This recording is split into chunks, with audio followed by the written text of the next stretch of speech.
everybody. I'd like to introduce the speaker. Thorkil has been a blockchain enthusiast since 2013, where he discovered Bitcoin while procrastinating on his master's in physics. The next couple of years, he bicycled around Copenhagen, trading Bitcoin for cash to finance his further studies in computer science. Thor is a Danish citizen, but has worked with blockchain in Crypto Valley in Switzerland since 2018. A few years ago, Thorkil worked with the integration of blockchain infrastructure for various Swiss companies. For the last year, he has been focusing on scalability, zero-knowledge proofs, and verifiable computing. Thor has contributed to here in Yellow Paper and the Bitcoin Lightning specification. Thanks for coming.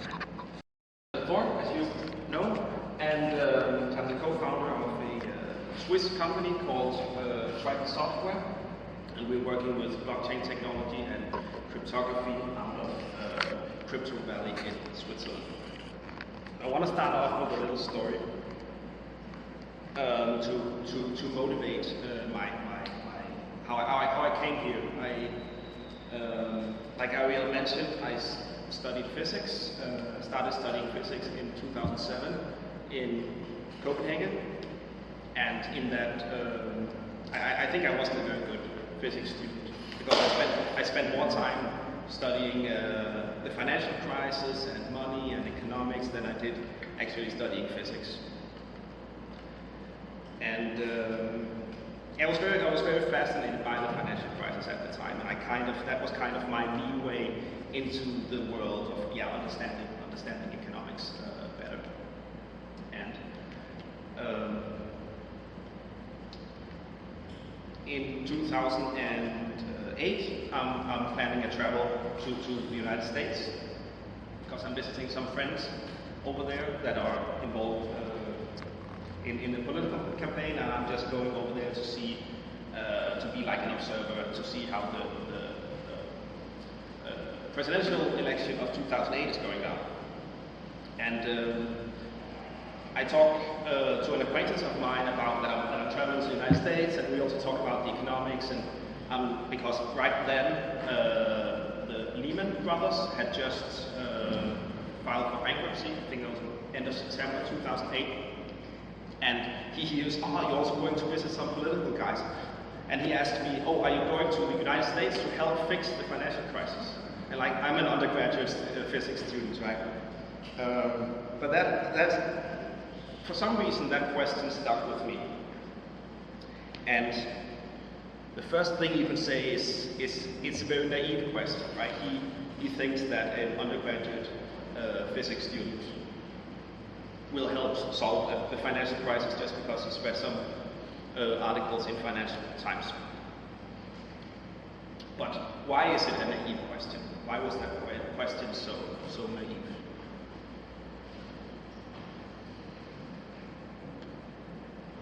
Any suggestions? Why was it a naive question that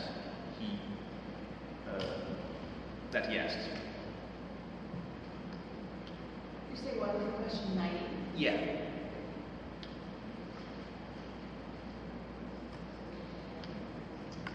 Because how can one person fix the entire economy of these incredibly powerful players who spent all this time coming up? Louder? Power is a big part of it, right? I think there's two elements to this question. The answer has two points, right? First of all, of course, he overestimated my knowledge, right? I just read, I don't know, Financial Times, so I was just having the opinion of whatever some Financial Times authors journalist was thinking, and I was also kind of getting into Austrian economics, but I was just, I was a second-hand dealer in ideas, right? It wasn't my ideas. So one point was he overestimated my knowledge. The other reason that it was a naive question was, of course, like you say, he assumed that the monetary system is run on a best effort basis, right? He thought that if you have good ideas, if you know what's going on, then you can go to the most powerful institution in the world and you can be allowed to fix it, right? And of course, So he thought that the monetary system could be disrupted like any other market. And that wasn't the case back then, right? It was run by, the monetary system was run by vested interests. And coming to this realization, right, it's a pretty frustrating position to come to, because you see, oh, money, that's 50% of everything that goes on in the economy, right? It's always one side of every single trade. So it plays a huge role in the economy. And it's the reason that we are having all this unemployment and bankruptcies and financial instability. Money is the reason that the savings don't have the purchasing power that it should have. So you realize that the situation is shit, and you realize that you can't fix it. Right? It's a pretty frustrating place to be. But yeah, so there was no way to fix money. But don't take my word for it. Nobel Prize winner in economics, Friedrich Hayek, expresses something similar. I hope the sound is going to work now. This is from an interview back in 1984. So this Nobel Prize winner, he realized this 25 years before I even heard about this problem, right? Let's hear what he has to say. The great told us the money wasn't allowed to develop further. After 200 or 300 years of coins, all governments put their hands and stopped any further development. You were not allowed to experiment on it. Money hasn't been improved. Money has rather become worse in the course of time. Governments say we must not develop any further. And what we have had since in development are matters of government inventions, mostly wrong, mostly abuses of money. And I have come to the position of asking, has monetary policy ever done any good? I don't think it has. I think it has done only harm. And that's why I am now pleading for what I've called denationalization of money. I don't believe that we should ever have good money again before we take the thing out of the hands of government, because then we can't take the violence out of the hands of government. All we can do is, by some sly roundabout way, introduce something they can't stop. What a prediction, huh? Like, he knows what the problem is, and he knows how how it must be. But of course, all this changes. January 3rd, 2009, Satoshi Nakamoto releases a protocol that is no longer, that is money that is no longer ruled by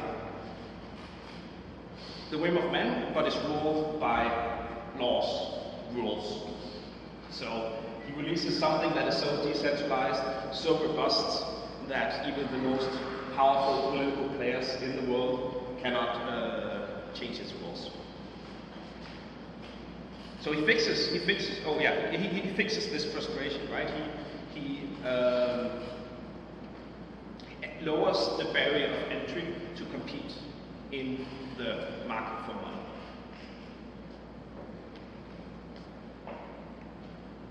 And I think, this touches upon what unites us, right? Like, we can probably think that, some of us think that Bitcoin maximalists are annoying, or Ethereum maximalists, or Cardano fans, or Monero fans, or whatever.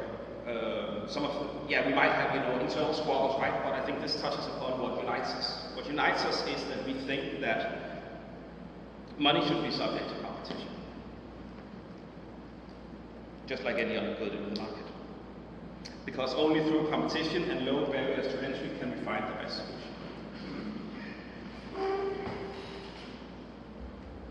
All right, but that's great. So suddenly we are capable. We have the technology that we are capable of competing in the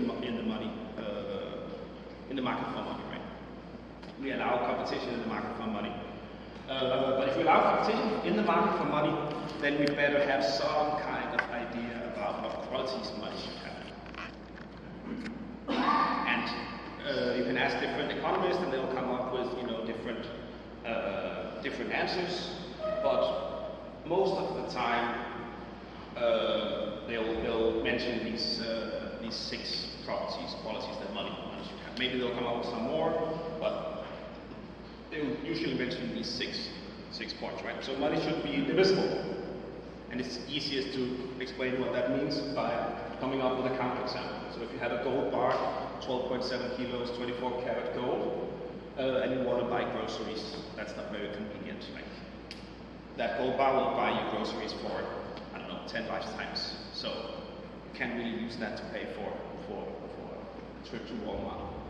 You need to melt the gold and chop it up into smaller pieces and make smaller pieces. So, and that's an expensive and labor-intensive process. So gold is not divisible. Bitcoin, of course, is. One Bitcoin can be divided into 100 million pieces. So where one Satoshi, 100 millionth of Bitcoin is worth, I think, about 0.1 US cent. So that's more divisible than current fiat systems, at least the US fiat system. Portability, like if you use copper as gold, right? And copper, I think 1 ton costs, I don't know, a couple of $1,000. So if you want to move $3 million in copper, that's 1,000 tons. Like that takes 30 trucks. So that shows that copper lacks the property of portability. Stable, predictable supply. I think, to me, this was actually what motivated me to become a Bitcoin fan when I heard about it the first time. That I saw money printing as the big devil, and Bitcoin fixed that. Because the Bitcoin protocol allows for has a predictable supply, and it's impossible to change those rules without forking, splitting the blockchain up in two, without creating a competitor to Bitcoin. So it's impossible to change the way Bitcoin is running, to change the supply of Bitcoin. Network size, and this is of course where blockchains are the weakest. Network size means that you should be able to buy groceries for your salary. It means that whatever currency you receive, you hope that the local supermarket or the landlord accepts this payment. And of course, that's where we blockchain enthusiasts have the most work to do, right? That's where we got some of the other things down, I think, but we are only we're less than 1% of the global money market, right? Durability, that's why we don't use bananas as money. And fungibility. I want to talk a little bit about fungibility. So fungibility is the insurance that 2 $5 bills buys the same as 1 $10 bill. It's the property that it's only the amount of what you transfer that determines its value.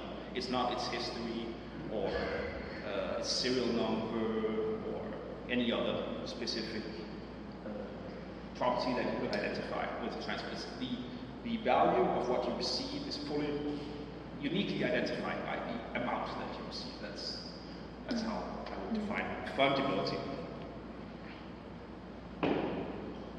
Yeah, fungibility is the quality that the value of an asset is uniquely determined by the amount. So a car is not fungible, but United States dollars is. And fungibility actually has a long-standing tradition in Western legal history.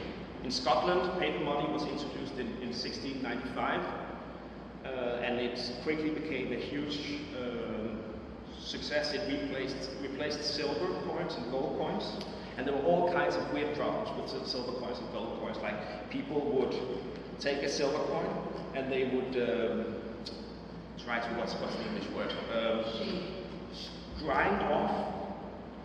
Shave off, grind off the edges of it, just enough that it would still be accepted as a coin. But so they could, maybe they could extract 1% of its value. And then if you have 100 silver coins, then you get 1 extra silver coin for free by shaving it like that. And of course, paper money actually fixes that, right? It's one of the problems that paper money fixes. So paper money, it lowered the paper money lowered the transaction costs, and in Scotland, where my story comes from, it was a huge success. But 50 years later, 50 years after its introduction, there's a very interesting case that happens. So in 1748, a Scottish lawyer named Hugh Crawford sent 2 20-pound bills in a letter to William Lang, who is a merchant in Glasgow. The letter never arrived, but Hugh Crawford, who sent this money, he had noted down the serial numbers of the bills, and when the money got lost, he posted in newspapers, hey, if you find money with this and this serial number, then it's my money. It was stolen from me, so if it's in your possession, it got there through theft, so it's actually not yours. And 5 months later, one of these bills turned up in the Royal Bank of Scotland, like the Royal Bank of Scotland that we know today, right?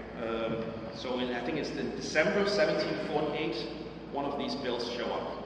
And the teller has seen this ad in the newspaper that this money belongs to Hugh Crawford. So Hugh Crawford is informed, hey, one of the bills were found. And in a board meeting in January 1749, the Royal Bank of Scotland realizes, oh shit, this money was stolen from Hugh Crawford. He'd also marked the notes so he could actually prove that they were actually stolen, right? This money was stolen from Hugh Crawford, but so we might owe it to him, but we also owe the depositor, right? Because the deposited this money and banking laws, blah blah blah.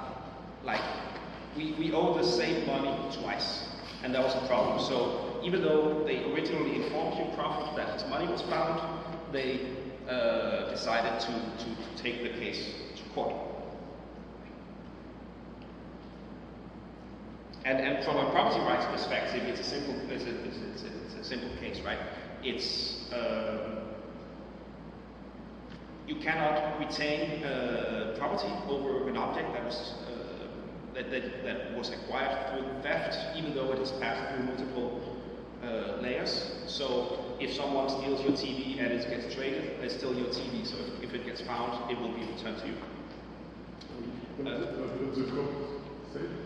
Yeah, so let's see. Let's see here. Some of the arguments that the banks, what ended up happening was that the Royal Bank of Scotland got support from other banks, like its competitors, who says, no, Hugh Crawford cannot be reimbursed this money, because if it does, trade was argues for the bank rested on the free circulation of money, and free circulation rested in turn on the reliability of notes and coins. So if Crawford was able to vindicate the banknote, no merchant could risk taking money in payment without being informed of the whole history of it from the time that it was first issued out of the bank or the mint till it came to its hand, which is so apparently absurd that it seems hardly to merit a consideration.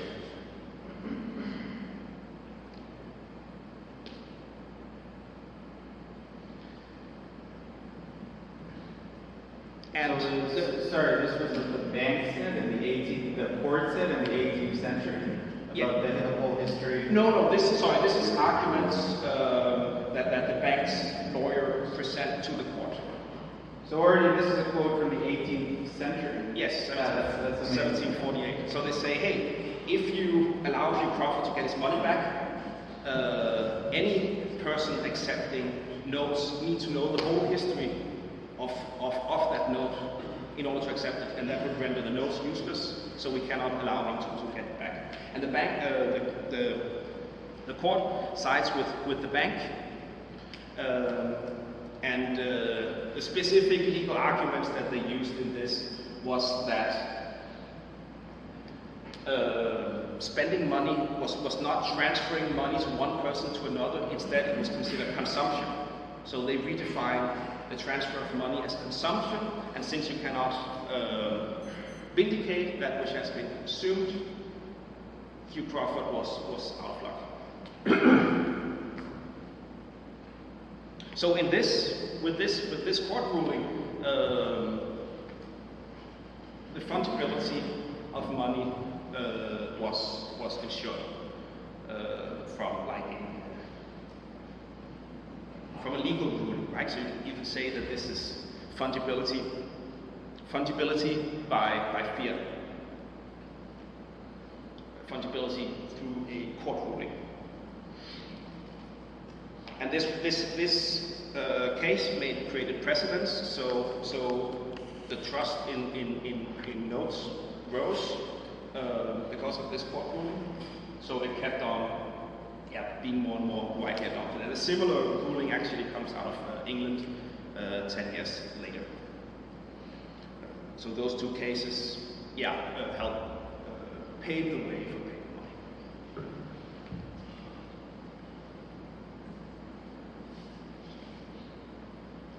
Yeah, the interesting thing, maybe you're going to say it, but this is exactly the argument for private cryptocurrency that people use today. Mm-hmm. That if we don't have privacy, you can be censored according to the history of the node. So it's very interesting that there's a reference to that in the 18th century. So how's this looking with Bitcoin, right? I don't know if you've run into this, but miners will sometimes demand a premium for their newly minted Bitcoin. I met a guy from Kazakhstan in Zug, and he heard that I had worked for a broker in Zug, so he thought I had some connections.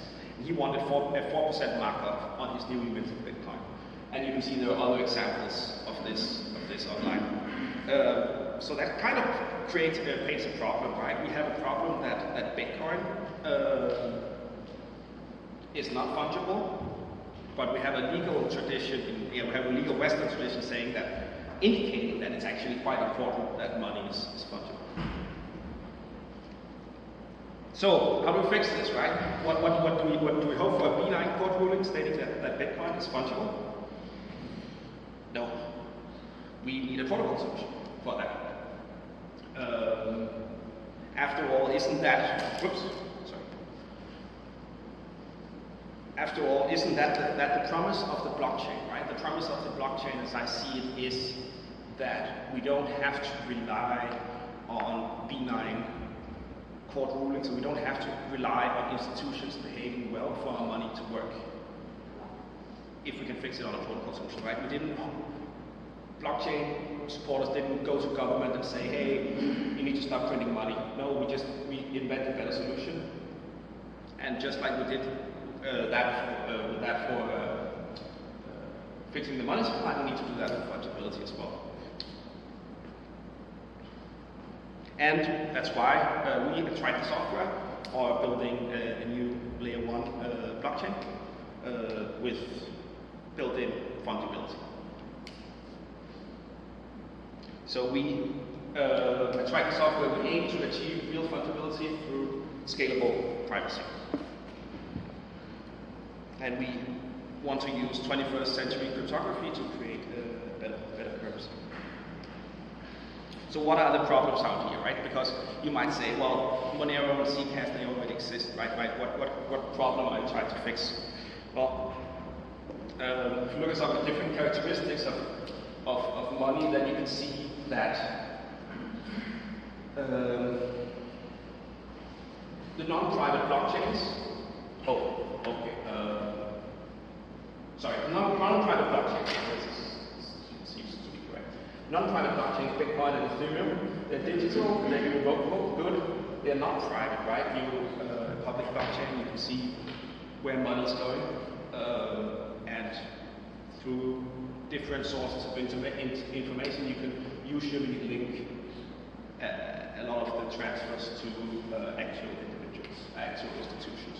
So the Bitcoin, Ethereum, and other popular blockchains are not private, and they're sort of scalable, I guess.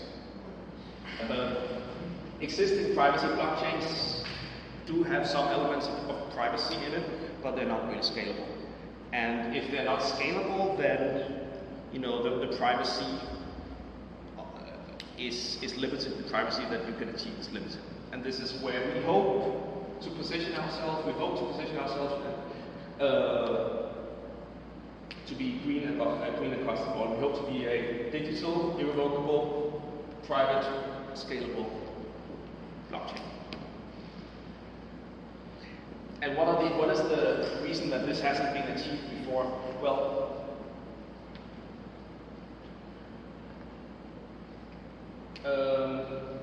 only by having a lot of users can you enable privacy. But privacy, previous solutions for privacy have required heavy-duty cryptography.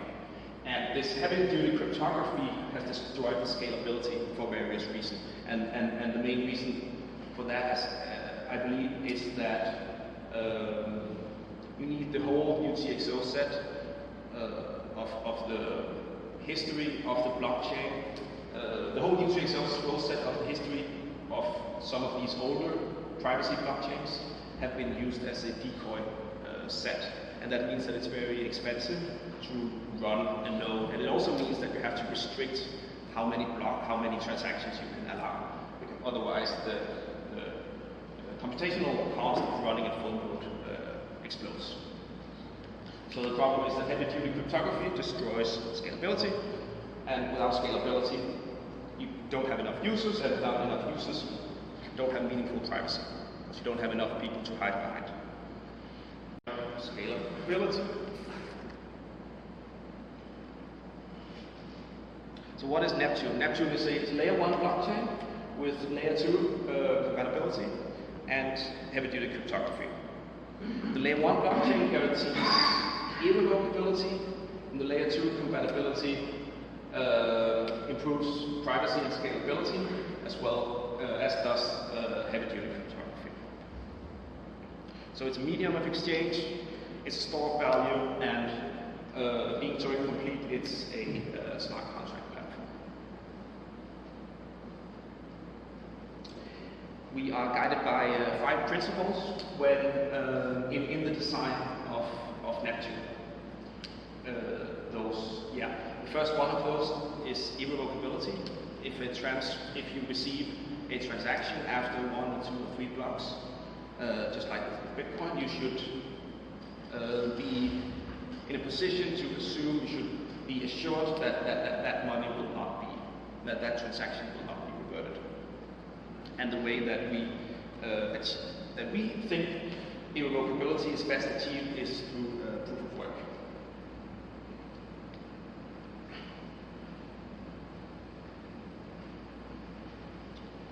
Second principle is fungibility and privacy. I've talked about this already, but on a public blockchain, fungibility and privacy are inseparable concepts. You can't have one without the other, I believe.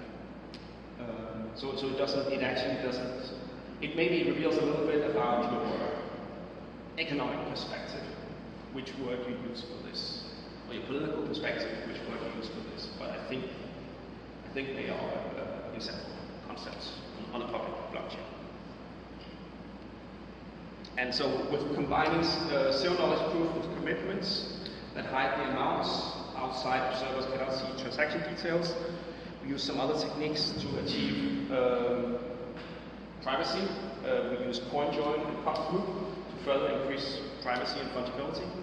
And we do that in a way, we use the UTXO model. So each block contains one transaction, which is the accumulation of all the inputs and the accumulation of all the outputs, hopefully making it very hard to link the inputs and outputs. And through using zero-knowledge proofs, we guarantee that no unintended inflation occurs in the block. Scalability.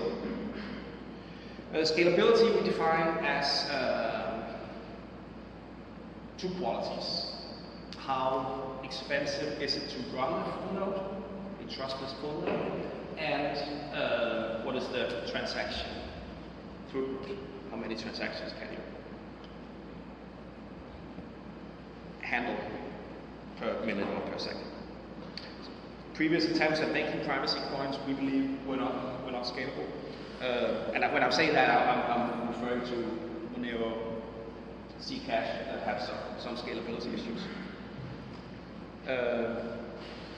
By using recursive stacks, nodes can instantaneously and trustlessly synchronize in constant time, regardless of the age and the popularity of the network. I don't know about this. What is the scalability issue of Zcash? I think that the nullifier set that they are using is the entire all the previous UTXOs. And that makes it expensive to run a full node, because you need to know when you validate a transaction. I think you need to know all the transactions in history.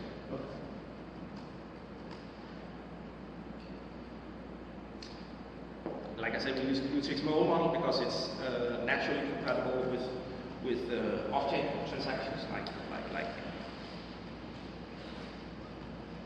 Oh yeah, scalability. This is an attempt to describe some scalability parameters. What's the synchronization cost as a function of the transactions in history? For Monero and Bitcoin, they're constant because we need to do a trustless full synchronization. You need to go through every single transaction in the Bitcoin history and see, is the signature on this specific transaction, or the signatures in this specific transaction, is that valid? And you need to answer that with a yes for every single transaction in history, and then you need to accumulate the transaction in each block and build a Merkle tree, find the Merkle root, see that it matches with what's in the block, and see that this block points to a previously valid block, and see that the block header hashes to something that's under the threshold value, etc. So I don't know if any of you have actually synced. I'm sure all of you have probably, many of you have probably synced a Bitcoin node. And last time I did it, it took 24 hours on decent hardware, and that is probably going to increase linearly with time. And using recursive stacks, you can actually achieve constant synchronization time.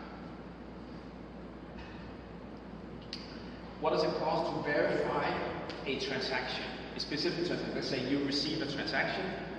What's the cost of verifying that? Well, in Bitcoin, that depends on the size of the UTXO set, because you've got to see, if you have the entire UTXO set, then you see, the transaction that I'm receiving, is it spending some of the existing UTXOs? And if that's the case, then you're good. So what's the computational cost of verifying an incoming transaction is proportional to the size of the UTXO set. And when I looked at this, it seems that the UTXO set is growing linearly with the number of transactions, or at least growing linearly with time. So there's some kind of linearity going on here. And using MMR, using Merkle mountain range accumulators, you can achieve verification time when receiving a transaction. You can do that in logarithmic time.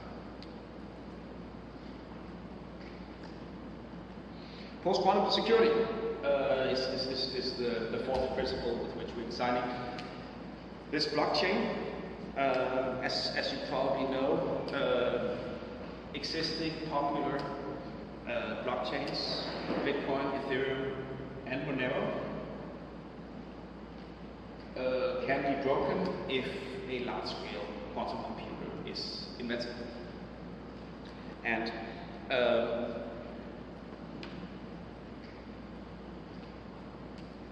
someone asked me this week, do I think that a quantum computer will be invented? And I was like, I'm not sure. It's like most likely it will go like the way of fusion. And probably will not happen the next 20 years, like that a quantum computer could break Bitcoin's easy DSA, but probably it's not good enough, right?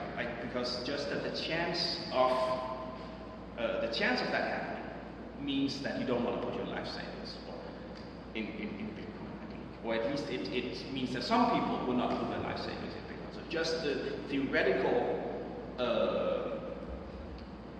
threat from quantum computers limits the value that people will be willing to store in non-post-quantum blockchains. So will you bet your life savings that a quantum computer will not be developed in the next 40 years? I will not. And any long-term value is present value. So even the hypothetical risk of a quantum computer being invented will limit the value, the amount of money that will be stored on that blockchain. And post-quantum cryptography fixes this. And most importantly, post-quantum cryptography lets you sleep well at night. And I also realized that before I started working with post-quantum cryptography, I was like, damn, I hope the damn physicists never invent a quantum computer. But now I'm like, yeah, I hope. Now I suddenly became a friend of progress, right? Now I hope that they invented a quantum computer when working with post-quantum cryptography. So it fixed some incentives for me that I thought was very nice. Yeah, last point that is guiding us at Triton Software is governance. So what do I mean by governance? Well, we believe that Bitcoin has the best governance. We believe that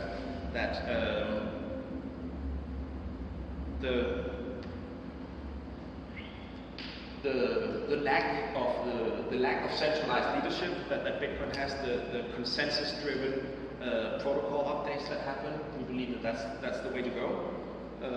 We believe that El Salvador, for example, they would never adopt Ethereum as a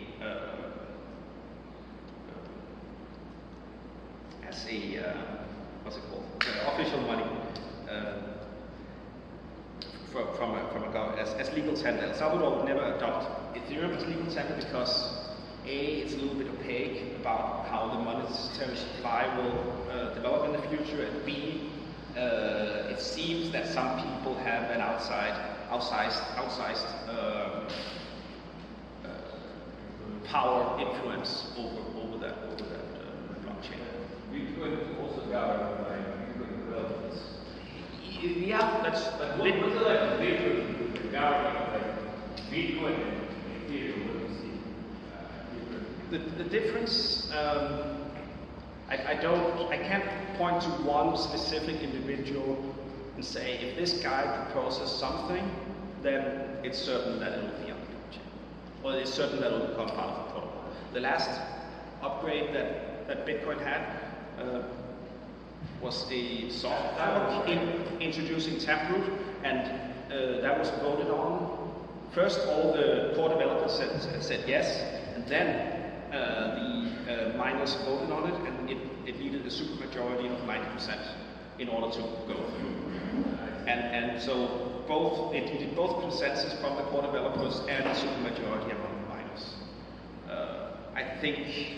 And not only that, right, not only is it consensus driven, this decision mechanism was also not decided centrally. It wasn't Satoshi who said, this is the way that we decide how to upgrade the protocol. So it's a very, very organic decision process that I think is what I believe that is what serious blockchain should aim for, that kind of decision process.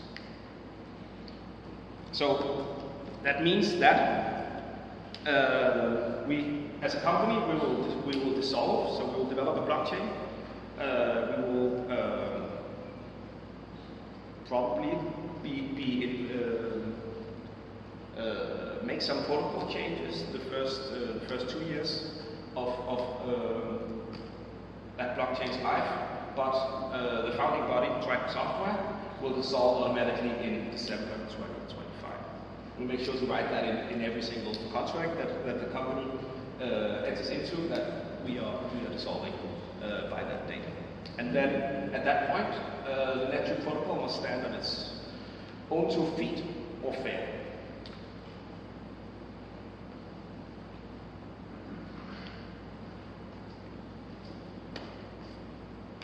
Yeah, that was my introduction to Neptune. Here are a few ways to get involved if you think some of this sounds interesting. Direct your attention to the screen.